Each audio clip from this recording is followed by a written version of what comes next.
keep fixing everyone, but who fixes you? I'm annoyed. Now I'm going to sit, I'm going to close my eyes, I'm going to be calm. That's actually not meditation. Meditation, mindfulness is not now I got to turn myself to be calm. You're not trying to do anything. You're not even trying to relax. You're just being present. So many women are stuck in toxic cycles of doing more, fixing more, hustling to heal. You've been surviving your healing like it's another job. What if peace comes when you stop trying so hard? Stop healing wrong. Why mindfulness, not hustle, ends toxic cycles. Listen in now at Empowering Women in Conversations. Welcome to Empowering Women in Conversations, podcast to empower and uplift women by providing a safe space for them to share their stories and experiences and encourage the strength, resilience, and power of women. If you are tired of putting others' needs before your own, leading to burnout and resentment, and you are ready to transform and create relationships that are supportive rather than draining, join us on this journey of women overcoming adversities and achieving their true empowerment. Here's your host, a licensed professional counselor, Anita Sandoval. Today, I'm honored to welcome a very special guest, someone whose work deeply resonates with our mission here. Dr. Kasim Al-Mashat is a registered psychologist, a certified mindfulness-based stress reduction teacher, and the founder of the Center for Mindfulness Canada. His journey from personal healing to silent retreat to global mindfulness leadership is inspiring. And I'm so excited for you to hear from him today. Dr. Al-Mashat, welcome to the show. Thank you so much and for that wonderful introduction. It's always odd hearing someone talk about you. Well, thank you so much. I appreciate that. I know I've shared a little bit of your background, and I was looking at your website, and oh my gosh, as I mentioned earlier, I don't know where you find the time. You're just so well-rounded. I really would love our listeners to hear from you directly on how you describe who you are, the work you do to them. Thank you so much. I guess my day job, so to speak, is, I'm in private practice as a psychologist, teach meditation, but ultimately I just see myself just another human being who's trying to do my best in healing in my own journey and supporting others and creating change. Like, that's what excites me, is change. We're in a business of change. I love that, because who hasn't felt stuck in their life? Who hasn't felt like, I don't know if anything's going to get better? And then we kind of find a way. And that excites me. That excites me. I love that. And I know you've spoken about how personal life challenges brought you into counseling for the first time. Many of our listeners are women who have reached their breaking point, burnout in relationships. How did that shape the path you're on now in reference to going into counseling? Oh, what a great question.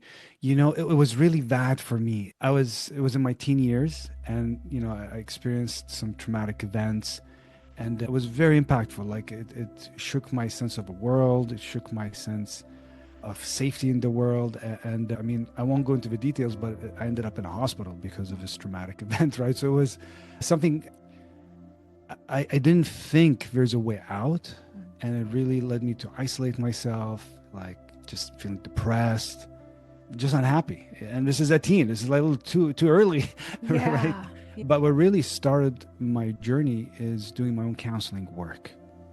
And I remember I was very skeptical of counseling and therapy. And I thought, why would I go and talk to a stranger? Like, why would I don't want to, like, they don't know me. And so obviously I was a teen. Yeah.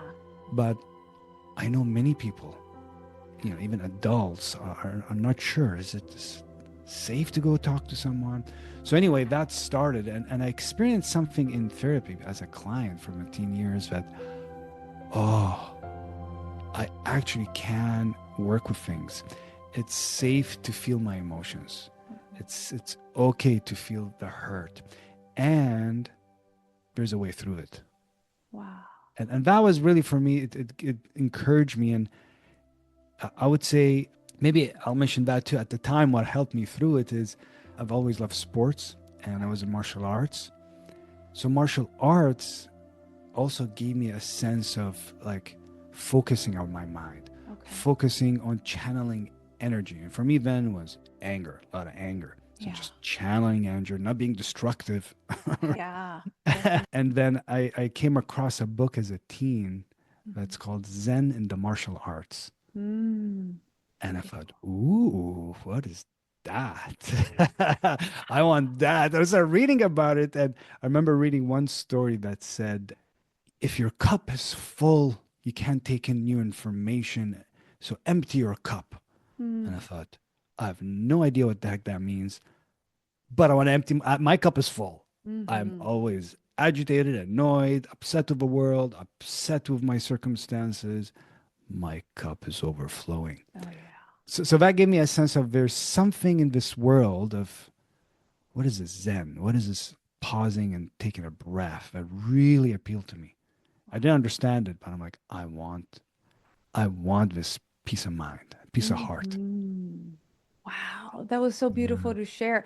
As a teenager, we have our hormones going in with the adolescence age, Mm. identity, and then when you have trauma, it really shifts and changes your system. And trying to Mhm. navigate that in a brain that's growing and developing as a Yes. teenager. Yes, that's so hard. And then finding the Mm. space in counseling to know, wow, this is my safe place because once you have trauma, you feel like survival and not safe at all. Everything's in Yeah. danger. Yeah. And wow, so you were able to find that counseling where you did feel safe to express your emotions, be vulnerable, to share Mm. those. And then loving the passion of martial arts, because there's that Mm. misconception with martial arts that it's violent, that it's Right. aggressive. And Yeah. yeah, and you turn that around going, yeah, you can channel the anger, the emotion, but having that control on how to manage the behaviors when you have that emotion was so Yeah. cathartic on how you just grew and learned and changed. Wow. Absolutely. You're talking about, martial arts. There's something that my teacher at the time, and, I never really understood the profound impact he had on me until like years later, because he was so encouraging, so supportive. He was like this, male role model for me growing up that is like, it's okay to be strong, and being strong does not mean violence or aggression. Not that I experienced that from like my father was very loving, Yeah. but there's something about I just remembered something he said. He knew I was going for a struggle. He said, this is just a mountain, Mhm. and right now it's in front of you, but one day it will be behind you. And it was so profound, like a simple metaphor. So, even for listeners, if there's some Yeah. mountain in front of you right now, it may feel like Yes. insurmountable. How the heck am I going to go over this? And it's challenging, yes, but like one step at a time, one step at a Wow, time. I love that. Many Mm. psychologists mention how genetics or upbringing play a role in a person, but in general, it's also just the environment in general, not just the Mhm. parents and the family dynamics, but outside of the environment that play a role. So even though you, Yes. you had your loving father, you still got influenced outside Yes. by this nurturing person learning other things that were positive, shaping and forming that healing further. Wow. It's more like a support system. And, Yes. Yes. yeah, how important do you think a support system is when you're trying to? I really think it's quite a huge ingredient because we often, I know it's something that I struggled with as a teen is like a lone wolf. I think many people have that. Like, I just do it on my own. I don't need anyone, especially if we've been hurt. Okay. So this is like, anyone, regardless of gender. It's like if I'm hurt, if somebody hurt me, how am I supposed to trust? Community and finding the right people is Yeah. really huge for support, and building these positive places and Okay. influence people we can be with Okay. is really powerful. I love It's that. strength based. There's actually some interesting research on that. Yeah, strength Okay. based approaches. The more people have positive influences in their life, the better they have their health outcomes. So You we're needing, know, I love that. doesn't matter. It could be a volunteer work. It could be, exercise class. It could be a Zumba class. It could be whatever. You go with someone and you smile and you feel met. You Mm. feel welcomed. You feel seen. You feel Oh, like you matter, and yes. Mhm. you leave feeling positive, right? So, Yes, yes, seen, validated. And mm, I say this because women who are people pleasers, especially the women here in the society and programming, we have to be appeasing, we have to be pleasing, and we don't want to go against our mm, culture. And at times we feel like we're braving the wilderness, as Brené Brown would say, or the lone yeah, wolf. And I love how you mentioned that approach that if our family, either relatives or a primary environment, do not offer that support, and deep down in your gut, you know that you want to heal and know that it's not good for you, you can still find other avenues to find strength in finding yourself in positive relationships. right, right. Because we may not get that from our immediate. I mean, as immediate family might be incredibly loving, but they're not Yeah. fulfilling all their needs, or they may not be loving. Like for Yeah. some people, their immediate or close family, they're not getting what they're needing. I guess sometimes it might be hard to believe, but there's a lot of good people out there, and not to have this like blind faith in people, but to give people a chance and building friendships, Yeah. building acquaintances, even. I Yeah, love not blind that. faith, because sometimes people are like, oh, just trust everyone. You can't trust everyone, so you Oh, gotta be smart. You gotta yes. be cautious. You Yes. don't. You know. Oh my gosh, let's talk about that. Okay, so some of the people pleasers have this misconception. If I Mm, give them my heart, if I give them my personal space and whatever they want, the whole people pleasing, they're going to give me their love or all this positive stuff that they mm, want or need or anything like that because that's part of the whole people pleasing survival.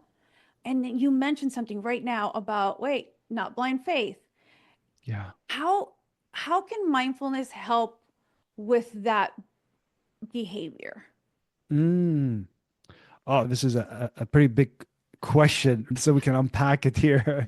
So, Yes. how can mindfulness? I guess if I take a step back to even like, there's a lot of misconception what mindfulness is, Okay. because mindfulness somehow is everywhere now. Like it's in magazines. There's Okay. like mindfulness chocolates and mindfulness deodorant and mindfulness. I don't know. Oh my gosh, it's So so the word is much. And the throw word is it over. out. Yeah, Yes. Yes. but if we keep it to its purity, mindfulness is a way of paying attention, being present.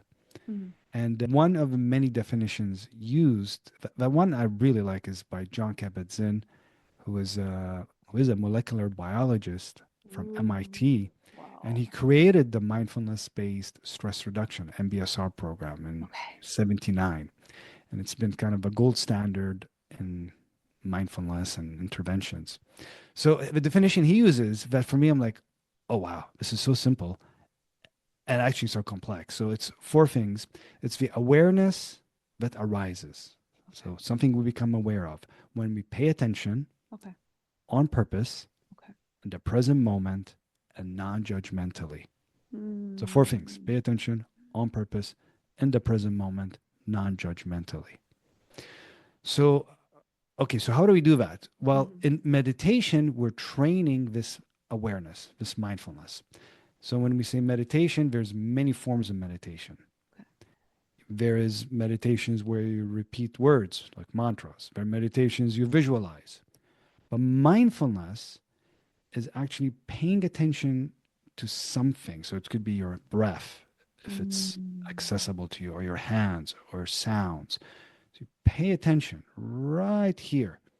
And when your mind drifts, because it's gonna drift within a few seconds, not like if, when it drifts, we're building now a new relationship to that thought, instead of like, what's wrong with me? My mind is broken. I can't do this thing. I'm too distracted. Oh, what's for lunch? Oh, I can't believe this person said that to me. Did I forget my keys? Da-da-da. All the million things we have, they're gonna come up. But here's the beauty of mindfulness: is we build a new relationship to our mind, which means we get to know, here's my thought. I'm having a thought. One of the most powerful things with mindfulness, people recognize I'm having a thought. I am not the thought. It might be an anxious thought. It might be a kind of a sad thought. It might be an excited thought. But I'm not that. There's something that's coming and going. So the reason I give this little background on mindfulness, because the more, and your specific audience as well, is the more people get to know themselves, the more they can catch patterns. Okay. Like, ooh, someone asked me to do something and I want to people please. Like, hey, do you want to go out for this type of food or whatever? I was like, I really don't want to go for this type of food, but okay, what do I want? Like, there might be a second of like, actually, I don't want. Shall I say this? Okay, let me pause. Now we have space. We have space to check in rather than a reactive response based on conditioning. So conditioning for all of us kicks in. Immediate. I say yes. Someone says, let's do this. I say yes, rather than. Yes. That's people pleasing. Yeah, people Yes. pleasing. Exactly. So, yeah. I love that. So conditioning, you start creating a habit on the mindfulness. So when somebody does say something, your quick reflex of saying yes, you're actually used to doing the mindfulness and you're paying attention to that present within you in that situation. And then also you mentioned picking up those habits in the patterns in the past. So if you're so easy to give yourself more than what you're getting, you can pay attention with the mindfulness more present on the Yes. situation at hand. And Yes. yeah, you said something else too, which I'm gonna go back to. Yeah, you're like, oh, it gives you that space. And that's what mindfulness does. You mentioned the filling of the cup when it's over full. Yeah. So mindfulness helps lower that filling of the cup to give space for anything else that you want. Yes. And actually to recognize in the moment, like someone maybe is asking you a question, can you do this for me? In the moment, like if my cup is so full right now and I know my cup is full, maybe I need to tell them, let me get back to you. I got to think about this. Like right now, I can't think. Yeah. Like mindfulness is getting to know how my mind is. Right now, I actually can't think. Let me get back to you. I don't know the answer, rather than just give an answer. Yes. Right? Checking So where your that cup is. yeah, know where your cup is. Like if you don't know, you're just gonna reply, right? Yeah. People please. People, please just reply. Boom. Yes. Oh But my here's gosh. but here's another thing that I really want to share for the audience too is, and mindfulness can really help with that, is the non-judgmental piece. Ooh, yes. That sounds so simple, but literally, like, I teach an 8-week program, and like that's one of the things we go through over 8 weeks. It's like, how do we become non-judgmental with mindfulness? What does that mean? If you are wanting to put a boundary with someone, and you are a people pleaser, for example, and you default to saying yes when you wanted to say no. Like, can you do this for me? Or do you want to go out and you really want to say no, but you said yes? What do most people do after that to themselves? They punish themselves and put themselves down and criticize. What's wrong with me? Look at me. I'm a failure. I can't believe I keep doing this. I'll never learn. Now we're adding another layer of suffering. So non-judgmental means just to recognize, you know what? Yeah, I fell into this old habit. We all will. Like, no one doesn't fall into some kind of old habit. And the job of mindfulness is to recognize, ooh, right now, old conditioning kicked in. Just with kindness, with compassion, I need to recover from this and learn from it, rather than beat myself, because now we're doubling the pain of doing something we didn't want to, people pleasing, and then the pain of criticizing ourselves, which doesn't help either. Yeah. Doesn't. I love how you said that, non-judgmental. And then you said the word, for me, keyword, compassion. Yeah. And do you feel that they are parallel, non-judgment and compassion? Yes, absolutely. Compassion and kindness, there's actually so much research on that, how much it really supports this well-being. It really creates a friendliness to ourselves and also friendliness with others. Oh, It really does. yes. Where the energy is, you're so full within your own energy, whether it's positive or negative, but it's going to overflow over out to others. Yes, totally. But I want to say something about compassion too, because sometimes it's misunderstood as well. Okay, yeah, Because tell me. sometimes compassion, some people go, no, I'm going to be a doormat if I'm going to live in compassion. People are going to step all over me, and I'm just going to keep people pleasing for your audience. If I'm Yes. compassionate, I'm just going to be compassionate. They want to go out. Okay, I'll say yes. Yes, that's what they say. Okay, I'll go ahead and That's do not what they compassion. say. Thank you. What is I thank you for sharing that. That's what I say. Yes, tell me what it is. Yeah. Compassion actually is connecting deeply to someone, to ourselves and someone's yearning. Like they're really wanting to go out right now. I can really feel that they have a yearning to go out. And I can also have compassion to myself. I really don't want to go out. I'm going to listen to myself. So it's not out of anger to them, but it's out of actually love. Like I really love myself and I want to care for this person. So I'm going to say no out of compassion. So that's a whole different frame for compassion. It's not a doormat, is not ignoring our needs. Is people pleasing for survival and doing what they say compassion? The only way to survive is to people please. Like it might be a situation where like I have to say yes to whatever. Do you have an example in mind? Like someone? Let's see, because we have two types of people pleasing. The people please, yes, whatever you say, maybe because they're stuck in the car and they feel that they want the conflict's getting more and they feel like they might get hurt and might turn physical, Yeah. And so, but then we have the other case where because it started the habit and you're not in that danger zone anymore. So you're people pleasing out of habit because your nervous system is still in survival. See, So, that's in mindfulness, often the word is used is like wisdom. That's when we can discern, is this a habitual pattern that's helping me or is it not helping me? But we have to recognize, well, okay, what am I in right now? If someone is in a car and feeling unsafe, people pleasing is the right thing to do. Like I have to say, okay, let's go there, or that's what I need to do. That's actually smart. yeah. And to have compassion that someone had to do people pleasing to survive. Ooh, yes. I like how you said that because they say, how dare I people please?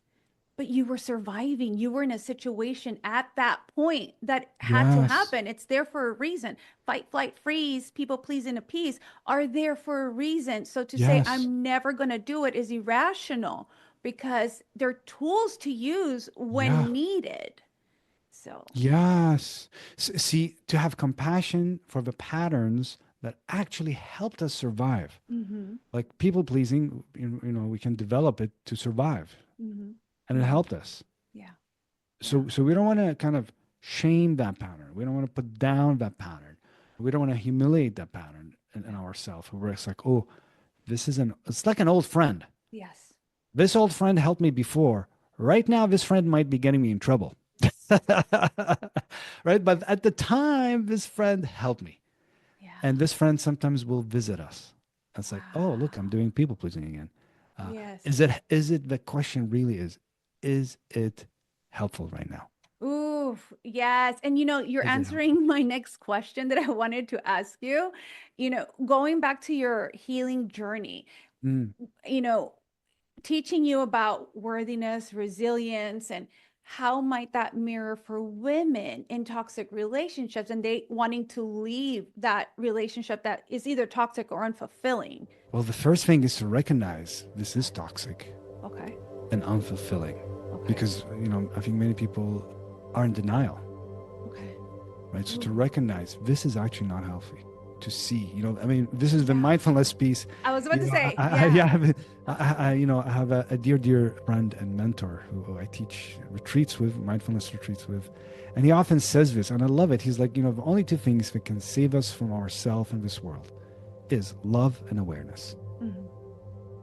It's like, I love it. Like, can we be aware of what's happening and approach it with love? So if we're aware, right now I'm in people pleasing and this is hurting me. Let's bring love to myself and how can I work through it? Like, Yeah. okay, I kind of rejected myself or abandoned myself to please someone. Yeah. I ignored my own need. Okay, I did that, Okay. but I just had to do that, and let me learn from it. Okay. Yeah. Wow. What if they don't even know they're in a toxic or unfulfilling relationship because all they knew was that? And mindfulness can teach within their body to pay attention with their instinct of what they like and don't like, and then know, well, am I people pleasing to survive? It's okay. But then, is it something that I want to keep doing for the rest of my life? Is that healthy for my Right. system? And they can then make that decision. And then the other part is, am I people pleasing out of habit? And am I actually Right. safe in this relationship? Is the unfulfilling coming from me? And part of it, of course, will, but you want to take a look, is it really toxic and unfulfilling? Is it within your own mind and body, or actually the situation with the other partner? And mindfulness can help discern that. Yeah. It's if you think of mindfulness as doing a couple different things. One is connecting to ourselves. Like mindfulness is about deep contact with the moment, including Okay. myself. Like what's happening in me? What are my thoughts? What are my emotions and sensations? Okay. Because that's an important piece. Sensations. Many people, starting mindfulness, they're like, "Oh, I have a body. Like I don't just live in my head." Okay. Yes. Because it's actually amazing if we're in a moment that is abusive or something's happening, or even like someone's rude to us, even if we put aside abuse for a moment, someone's just rude, stranger, Okay. we're going to feel it in the body. Our heart will race, temperature changes, we'll have a knot in the stomach. So our body tells us. Yeah. So if someone is in a people pleasing situation and they're stuck in a relationship that's toxic, it's kind of waking up to, how am I even feeling? What's happening in my body? And sometimes it's very hard to do this on your own. So seeking support is really important. And I would say with I've seen, having both hats as a psychologist and meditation teacher, they really complement each other. Right. So doing some counseling work, and obviously, there's jurisdiction issues. So whoever's listening to this somewhere in your region, Yeah. it's really important to get support. And the mindfulness will support this kind of self-discovery and self-healing and I coming love to that. terms with our life as it is while we create change. And depending what region you're at, some are more rural, some are not. Some may Yeah. know a lot about mindfulness. Mindfulness to some people, or maybe some women here in our audience who are people pleasers, may feel unattainable or very complex or abstract. How would you help define it in a way that feels digestible, accessible to someone who's just beginning to reclaim their life after years of people pleasing? I think it's, on top of the definition I shared, kind of paying attention on purpose, present moment, not judgmentally. It's really as simple as just being present and knowing you're present. So this could be as simple as when you have your cup of tea Okay. or coffee, can you actually smell the coffee? Can you feel holding the mug? Can you take a moment to taste it? We often are rushing, like it's just being in our senses. So Okay. mindfulness is just being present in our senses. It could be like, next time you go outside, when you open the door, can you feel the heat or the coolness outside or the sun? Like it's as simple as just being present. Oh, Yeah. so let's talk about this being present, because I know it Yeah. happened to me, Yes. and I really want to help the women who are people pleasers, because like you said, when they go back to something, they tend to not have compassion. So when I was first starting my journey with mindfulness and grounding and paying attention, I remember it great, fine and dandy when you first wake up because everything's cleared in the nervous system and programming still doesn't kick in. Then throughout lunchtime, it's like, everything is go, go, go, and I forget it. And I'm like, I can't even keep it the whole day. Yeah. And Yeah. Yeah. so it's the resilience building of the mindfulness. What would be, and I know everybody is different, but Yeah. as an average, what would be a rule of thumb for Mm. practicing the awareness of the senses, because Mm. some of my patients have this thing where they say, well, I was stressed out, I was having this, then I practice mindfulness. Right. That's Right, right. why I'm Yeah, saying yeah. that. What are your thoughts on the practicing of the mindfulness? Yeah, a great question. I get this question a lot. So there's a couple of things with that. You named something. Many people do it as like crisis meditation. Mhm. I'm upset, I'm agitated, I'm annoyed. Now I'm going to sit, I'm going to close my eyes, I'm going to be calm. That's actually not meditation. Meditation, mindfulness is not now I got to turn myself to be calm. You're not trying to do anything. You're not even trying to relax. You're just being present. It could be, as simple as even right now, if somebody's listening or walking, is like noticing your feet. Mhm. Just right here, just like a split second, just right this moment. Can you feel in your feet right over here? Mm. Whether you're wearing shoe, socks, flip-flops, can you feel tingling? Can you feel itching? Can you feel rubbing? Mm. Can you feel the pressure? Can you feel what's present on feet? That's it. We just practiced right now mindfulness, right? Yes. It's just you brought this mind that goes in a million direction all the time. You focused it like a flashlight somewhere. You went, "Phew." Yeah.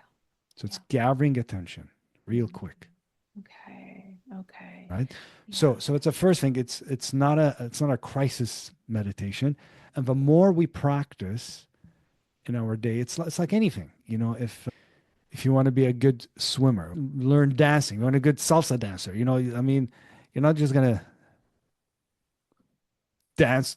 Oh, there's a party. I'm gonna go now. I'm gonna become an amazing salsa dancer. Now you got to take lessons. You got to practice. You're gonna be stepping on people's toes. You're gonna get frustrated with yourself. You're like, I don't know if I can ever get this thing.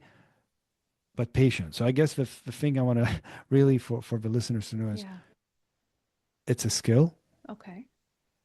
that we can learn Okay. to not just to regulate our nervous system, but actually a skill to wake up to our lives. Mm. It's this is the waking up. Like every moment we're alive will never happen again. Mm. Like this moment we're talking, me and you, is going to be history. Like the moment I just said that 2 seconds ago is already gone. Yeah. All right. Yeah. So mindfulness is like, can I be there for it? Can I wake up to being? Can I take this moment in? It's going to have amazing things in a moment, and some moments it's going to be tragic and Okay. deep sorrow. So mindfulness says, I'm building the capacity in me to hold space for all of it. Ooh, All of it. yes. Because All of it. yeah, they just think it's happy feelings. And No. yeah, tell me. That's actually one of the misconceptions is like I was practicing mindfulness and how come I felt agitated or Yes. anxious? So Yes. that is my mindfulness is recognizing how you are and befriending yourself. Like it's like Mm. if anyone has kids or you have a pet that you really love and they're hurting, what would you do? Wouldn't you like put your arms around them and say, "Oh, it's okay, come here." If it's a pet, you'd pet them. It's like it's okay. If it's a child, you kind of bring them with love, embrace them. Mindfulness does this to ourselves. We're literally doing that. Like, ooh, there's anxiety. It's okay. I'm gonna sit with anxiety. I'm gonna breathe into it, relax into it. It's just what's here right now. So this is a huge misconception that a lot of people stop, especially if you do it on an app or something. Apps can be helpful, but there isn't enough guidance. People are like, I sat for 2 minutes, but nothing happened, or I got really upset. Well, you know what? You're getting to know your mind. Your Mm. mind is going to have a lot of states: agitated, restless, annoyed, pissed off, calm, loving, annoyed, hopeless, hopeful, like all of it. I love because you answered my question when I said, "Oh, what happens when you are not present?" Go, "Oh, I didn't even last." Well, that's part of mindfulness too, knowing that you were aware that you weren't aware. Yeah, So, yeah. huge. See, the moment you know you are not present, you're present. The moment you know, you're like, whoa, I just spent the last 5 minutes replaying and rehashing an argument with someone that I don't want to even think about. Okay. You know what I mean? Oh Okay, my the moment you're God. aware, you have choice. See, the moment you're aware, you have choice. Ooh. Do I keep going there? And maybe it's wise. I need to think through this thing. Mm-hmm. Because mindfulness isn't about all thinking is bad. This is not mindfulness. Mindfulness is like if you're wanting to think through something, plan something, reflect, contemplate by choice, Got it. Got but it. not habitual ruminating, which is kind of Judgment, yeah, this criticizing, but replaying, yeah, rehashing. yeah. Just paying attention what it is and not just yet labeling it. Yeah, Yeah. And then many women in our community, they feel stuck. They have the guilt, they have the fear of abandonment, yeah. rejection, overfunctioning for others. I see how mindfulness can Mm, help them start to unhook those patterns. yes. Being aware of those emotions, then you're able to make a choice. Do Yeah. you want to continue or do you not? Yes. So it creates choice. And I think one of the most powerful thing that I've seen in my own life and all the participants I work with Mhm. and the mindfulness programs is getting to realize you are not broken. Oh, let's talk about that. I hear that often with the women people Yeah. pleasers is I'm broken. What's wrong with me? What's wrong? You are not broken. So it's not like when I fix everything in my life, then I'll be whole. When I figure out the Yes. solution, no, my mindfulness is saying you are whole and complete as you are.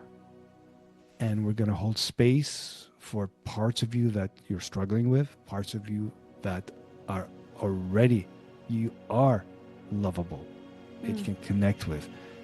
All of it. All of it. Vivers, you just remind me of a quote that it makes me smile. As a Zen teacher who passed away, but he says, you're perfect as you are. Mm. And you can use a little improvement. I love it. I love it. I love it. So Yes. it's perfect as you are. It's not because you're broken. It's like, yeah, and we can all improve on how we work. So this is really huge. And by the way, this extends like not people pleasing you're naming, but it could be conditions that someone who engages in people pleasing, like they may have whatever liver challenge or heart issue or eating disorders, mental Yeah. health. It's like ADHD. I know, ADHD. sometimes it gets very overwhelming because my processing is different. Mm, And, emotional regulation is one of the top for neurodivergence. And it's difficult sometimes where it's yeah, like, oh, I didn't catch this in time. And then mindfulness helps me go, it's okay. Your yeah, processing is different and that's okay. It's not good or it's not bad. This is yeah. you all in its Yes. entirety. And you're just amazing just how you are. Yeah, Yeah. exactly. Hmm. Exactly. There's something, I feel it viscerally in my body because I just finished teaching a retreat, a 5-day silence retreat. And the sense that is felt really in the group is coming home to ourselves. You know what I mean? Like being home in our own skin Hmm. with our own pains and tragedies and hopes and things we're excited about in life. Coming home. You're already whole. You're already a beautiful human being. And you have a challenge in life. Wow. I want you to elaborate on this because I know women who are recovering from burnout, from people pleasing, from failed relationships. How is this mindfulness such a powerful practice for Mm. them? It's really powerful because there is this coming to terms with our life. Okay. There is this like, you know what? This is not what I wanted. This is maybe not what I hoped for in life, but this is the life I have. What do I do with it? So it's spending less time in blaming, spending less time in hating oneself, spending less time spinning like in the spot. It's like this is a condition I'm in right now. Yeah. It's really difficult. Yeah. And let me extend this olive branch to myself. Like mindfulness does that. Mm. It's like you're extending an olive branch, making peace with your own life. You don't have to like what's happening, Yeah. nor Right. do you have to agree with the external circumstances. Like you don't have to say, "Oh, it's okay. This person was really bad to me, but it's okay." No, it wasn't okay. That was wrong. All right. Thank you for That saying was that. wrong. That Yeah. crossed the boundary. That was not appropriate. And my work now is to heal. I'm in control of Ooh. that. That I'm in control of that. Yes, because one of the side effects of characteristics of people pleasing is a loss of identity. Mm, You talked about what we're doing, they're becoming. How does that bridge work of letting go and finding you, gaining identity? Does it help with that? of course, because you're getting to discover yourself, right? You're kind of going, okay, what am I doing? Like, how come I keep when someone says I get really agitated, or someone looks at me a certain way, I get really upset. What's going on here? What's going on? And sometimes we can't see it in ourselves. Again, that's where therapy or counseling is helpful. It's just recognizing again, Yeah. recognizing what's happening in the moment. Like, what just happened? Okay. What, Okay. okay, why am I so upset right now? What's happening? And like, there's a piece of in mindfulness we call it investigation, Okay. which is very different than analysis. We're not Okay. trying to analyze. We're going to. It's like almost like this curiosity. What's going on in me right now? With Mm. curiosity, there's a neuroscientist, Dr. Judd Brewer from Brown Okay. University, Okay. and he uses mindfulness to work with addiction. His work is amazing, actually. And even addiction in terms of substances, but also eating, Mm. overeating, Yeah. eating, right? So he says curiosity is a superpower. Wow. Curiosity is a superpower. Just get curious, like in a non-judgmental way. What am I doing? How am I behaving? What's happening here? Like curiosity. That's Mm. mindfulness. Like what's happening in my life? Do you feel that, like with identity, right? You're having that curiosity with your Zen teacher that said you get to know the perfect person that you are and still, find the improvement. Yes. Yeah, and it reminds me of identity. Like you get to know who you are, the person you are, and room for improvement. So Yes. saying that, do you feel like when you find your identity, it's not, okay, this is my identity and that's it? Not, you know, can identity be fluid? Oh, yes, absolutely. And actually, a lot of the kind of wisdom traditions, they speak about that on different, Really? yeah. There's no sense of, we think there's a fixed sense of self. It's Okay. fixated, like Okay. concrete. I am this. But actually, I mean, where's the I? Is, Yeah.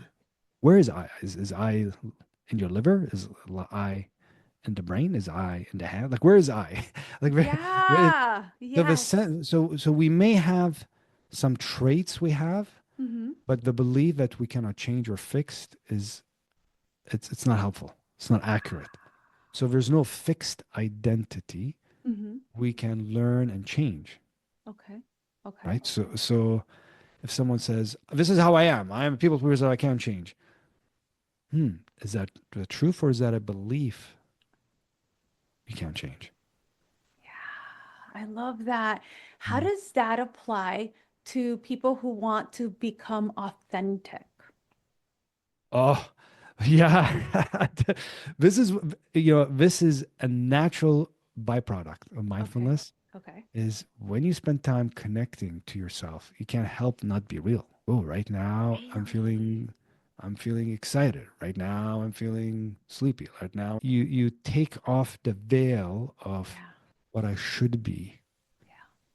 and Yeah. connect to just here's how it is. Because you're Yes. tuned in. You're tuned in to you. You're tuned in to your own heart, your own body, your own mind. Wow. And do you feel like Mm. when you're a people pleaser, you're not tuned in, so it would be emotionally exhausting to be a people pleaser. But when you're authentic and in tune with your identity that's learning, growing, and changing, you'd have more energy and just produce more energy. Yes, because instead of trying to put together like acting according to people's expectation, I should do this because they think this is me, and I Yeah. shouldn't do this. It's exhausting. It is emotionally. It's Yes. exhausting. It's like having to be someone to please someone. Like it's Yeah, we both take a breath. Like, we've all had that. I've experienced that Yes, in my to not, journey. yeah, we've all had it because it is in Yeah, the culture, it's yeah, unavoidable. And yeah. talking about how mindfulness with setting boundaries and reconnecting with your inner worth, how can mindfulness help with that? So if you really see yourself as whole and complete, Mhm. you're going to really see value in who you are. Like Okay. this rare being that will never exist again. Like Ah, Anita will never be another Anita. Do you know what I mean? That's it. yeah, Me, Kasim, there's not going to be another. That's it. There's just one and done. You know what I mean? Like it's over. yeah, So recognizing the preciousness of yeah, each person, yeah, right? yeah. And bringing mindfulness piece again is becoming aware, like, am I feeling something in my being that's telling me I don't want to do this? I don't want to, like, let's do an example. Yeah. It could be even be very positive, right? It could be Okay. have like three separate friends. They all want to hang out on the weekend. One on Friday, one on Saturday, one on Sunday, and they're like, let's do something Friday night. Let's do something Saturday afternoon. Let's do Sunday. And each one of them contacts you separately, Oh my and gosh. right, and then so a people pleaser is like, I'm feeling it. I gotta say yes because I don't want to lose a friendship. I have to say yes. Now, what happens if you say yes to all three and you're really needing time for yourself? Oh my gosh. What happens under the weekend? Oh my gosh. Yes. Emotional burnout, physical Total burnout. drain, like, and actually, it doesn't honor these three people because you're with them and going, when is it, like, I really want to be home. Like, Yeah. I'm tired. You know what I mean? Like, Yeah. and sometimes we have obligations, and we all do. I mean, Yeah. sometimes it's like this happens, and not to beat ourselves. Like sometimes there's events or Yeah. ceremonies. Like, yeah, we're just gonna go to this thing, and it's okay. Yeah. But put the boundary and go. I really can't do 3 outings this weekend. I can do two, and I Okay. need space for me. Right. So to recognize, like, what is my, like, our body is a barometer. Okay. When Okay. all these three people invite me, what does my body tell me if I'm saying yes to all of them? Is it Mm. yay, or is it like, oh shoot? Yeah. Right. Yeah. Yeah. So I that love so that. yeah, so then we can use that to build the boundary. And maybe I'll share this with the listeners, which is very practical. Something I teach in that mindfulness-based stress reduction MBSR program. By the way, I teach this online Oh, live. no way. I didn't Yeah, know so that. yeah, and I teach free sessions about it. So if someone's curious, and we'll put it in the show. There's Yeah. free sessions people can check out, see if it's for them, and I'll be there live online. I'm Yeah, joining. I'm joining. yeah, I would love to have you. And Yes. also I have a pre-recorded class Okay. if someone wants to do the 8-week program on their own. So that's available too. So there's options, I guess. There's options. Yes. Yes. But I want to share one of the things I share in the program is the STOP acronym. Okay. STOP, Okay. STOP, and it's something that this is a bit of a homework. If anyone wants to try it, maybe today, maybe Ooh, tomorrow. I like it. I love it. I love But it. like someone asks you something or sends you a text or emails you or calls you before you reply.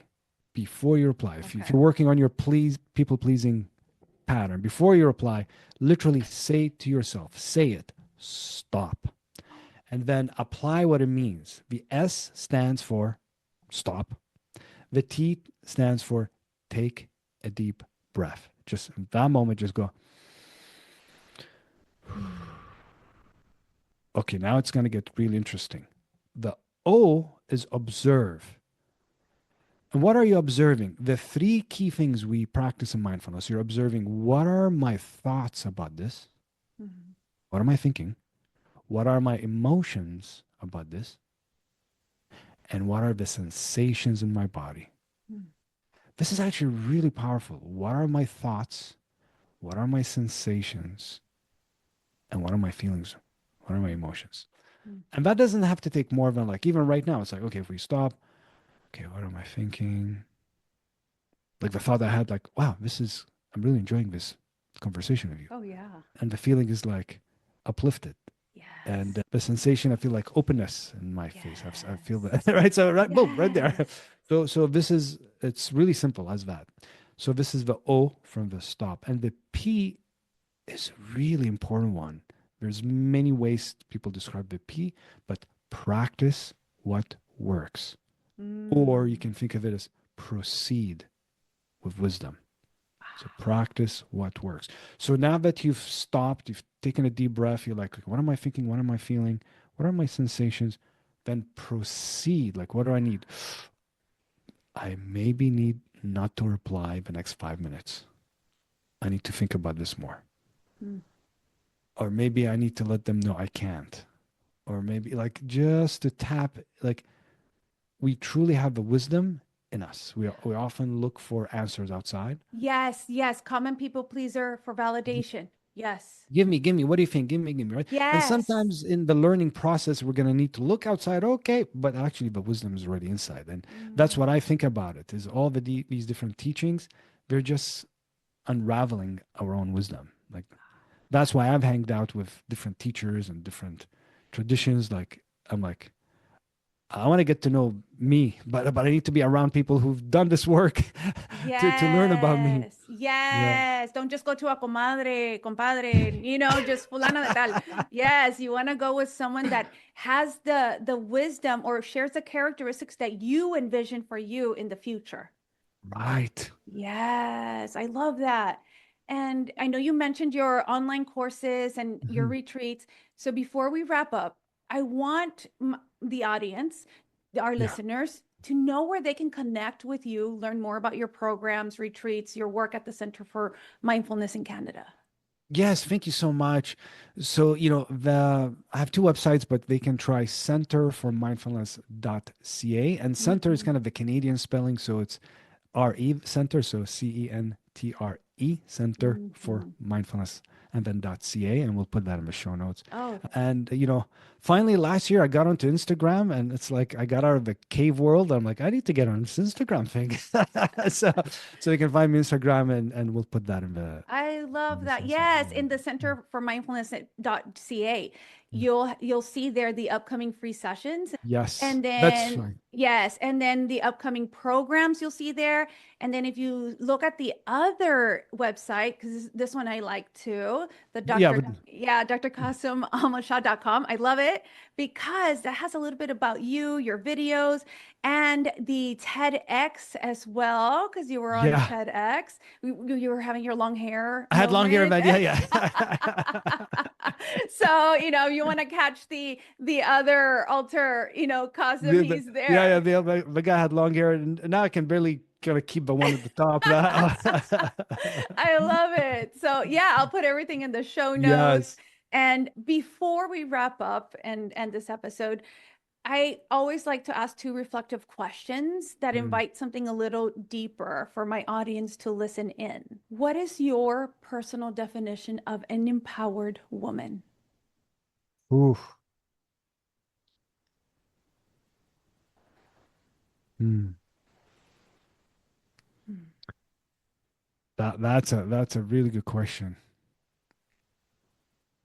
So I'm going to give you what's popping up, and I actually didn't prepare this. So I didn't. When you're asking me this, I didn't prepare it ahead. So it's just whatever's coming up right here. Of And course. so an empowered woman is one who has the deep courage to connect to her truth, Mm, to her authenticity, mm. and the the vulnerability to take wise action.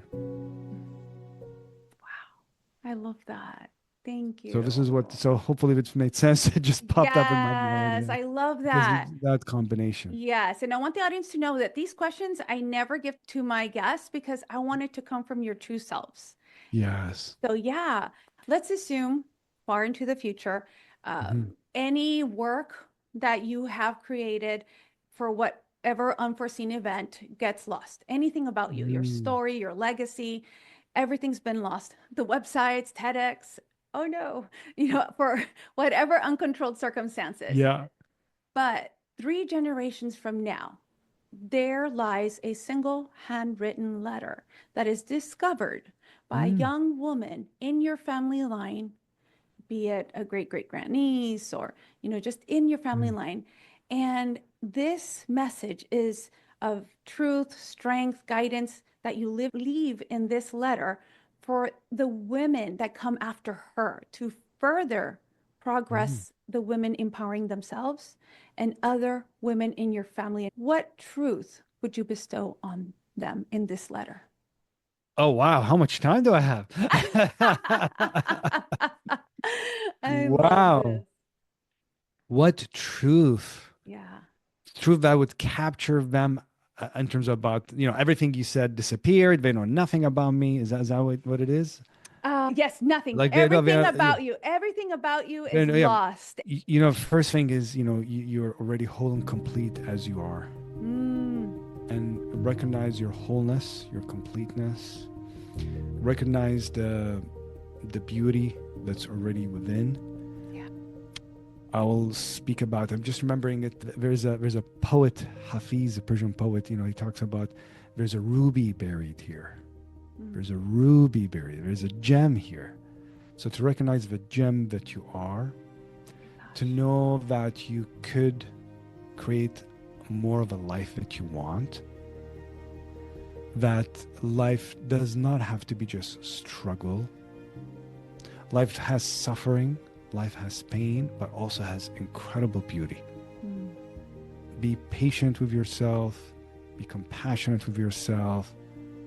Let yourself just live this precious life.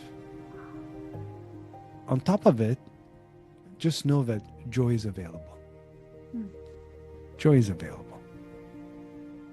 Go and get it. Yes. Yes, that was so beautiful. Wow. Dr. Al-Mashat, thank you so much for your wisdom, your presence, the grounding insight here you've shared today. And your story is just a powerful reminder that healing, transformation is possible, even after life's biggest challenges. And to our listeners, if today's conversation resonated with you, take a moment to breathe, reflect, and know that your journey today towards empowerment, authenticity, doesn't have to be rushed, just intentional. And know that you keep choosing you. Until our next conversation. Thanks for listening to Empowering Women in Conversations. This conversation has ended, but your journey to empowerment continues. Please share with someone you know who will find this conversation helpful and inspiring. And don't forget to subscribe so you don't miss an episode. Until our next empowered conversation with your host, licensed professional counselor, Anita Sandoval.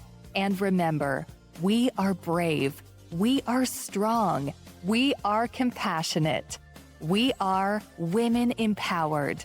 Go out there and claim your power.